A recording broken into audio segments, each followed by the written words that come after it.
আসসালামু আলাইকুম এভরিওয়ান। আজকে আমি একটা ড্রাই ফ্রুটের রিভিউ দিব বলা যায়, কারণ এটা আমি সেকেন্ড টাইম অর্ডার করেছিলাম। ফার্স্ট টাইম যখন অর্ডার করেছি তখন বলেছি বাদামগুলো যদি ফ্রেশ না হয় তাহলে রিটার্ন দিয়ে দিব, কিন্তু বাদামগুলো অনেক ফ্রেশ ছিল, ফ্রুটসগুলো ফ্রেশ ছিল, যার কারণে আমি সেকেন্ড টাইম অর্ডার করেছি।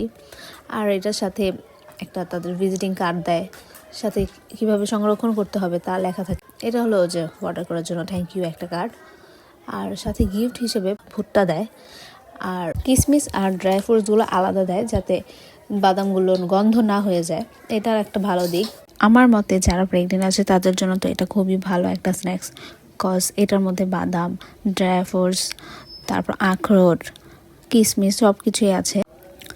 এই সময় তো অনেক খিদাও লাগে, আর একটু পরপরই কিছু মুখে দিতে ইচ্ছা করে, তো এটার সাথে থাকলে একটু পরপরই এক একটা খাওয়া যায়। কিশমিশ, বাদাম, ড্রাই ফ্রুটস এগুলো আলাদা একটা বক্সে মিক্স করে রাখি, আর বাকি বাদামগুলো ফ্রিজে রেখে দিই যাতে নষ্ট না হয়ে যায়।